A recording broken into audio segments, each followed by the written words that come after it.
now. Joining me is Oklahoma Senator, Homeland and Governmental Affairs Committee member, and Finance Committee member, James Lankford. Senator, it's great to see you this morning. Thanks very much for joining us. A lot to talk about with you ahead of that judiciary hearing on police reform. Let's talk economics first, though. Do you think another round of aid is needed, whether it's relief or stimulus? Do you think we'll see it this year? I'm not sure we'll see it yet this year. We'll have some kind of package, and everyone's trying to figure out it's going to be another $2-3 trillion bill. I don't anticipate that at all. I don't think we need it, quite frankly. About half of the $3.5 trillion from the previous four packages is still not out the door. The Main Street lending program has not begun yet. That's additional liquidity that goes into the market.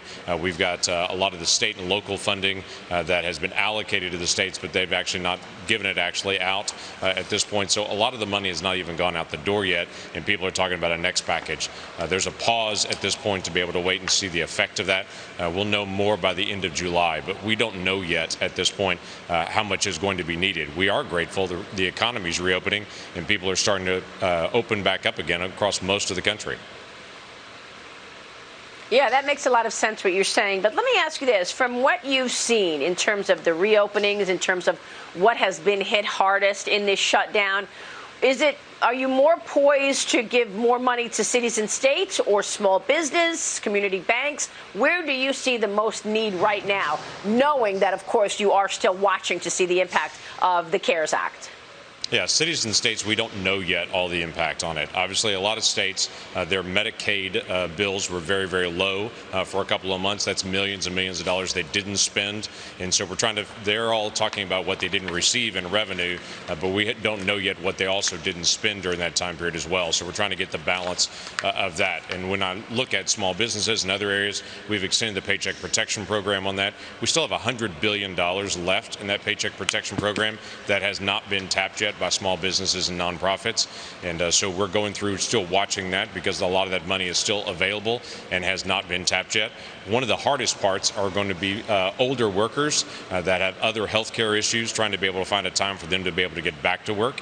That's one of the toughest moments. If you've got somebody, let's say 60 years old, that's a diabetic that wants to be able to go back to work, but they're high risk at this point, when can they go back to work and how can they reestablish? And can they get a good distancing around them that makes it safe for them? And so that's the hardest nut to be able to crack in this, is to be able to figure out how to be able to protect those folks while still incentivizing everyone else to be able to get back to work, because we can. Very important point. All right, you are on the working group along with Tim Scott on reform. Tell us what you'd like to see happen in terms of reform. We've been talking about the police all morning, Senator. Yeah, there's a small group of us that have worked through this now for over a week to be able to talk through what are the basic needs that we need to address. More information, a lot of it's transparency. A lot of departments already turn in if there's a fatality under police care to be able to get the details of that, how it happens. A large number of departments do that. Not all of them do. It helps us get good information to be able to track that information, to be able to know. The same thing with the no-knock warrants. We don't have information from around the country to be able to see that. That's important transparency. We want to make sure that records are preserved in police departments. So if an officer moves from one department to another one, all those records are preserved so the next department can get those records if they choose to, and we would hope that they would choose to be able to do that. Same thing with body cameras. We want to be able to increase the use of body cameras and to be able to incentivize their use and that they stay on. And then another issue we've got is recruiting. There are some big city departments that they don't match the ethnicity of the community. We want to make sure that they can get recruiters and also to be able to keep those folks and put them through the academy. All really good and practical ideas, Senator. Great to see you. We will be watching the developments. Thank you for your work, sir. Senator James Lankford joining us there. Stay with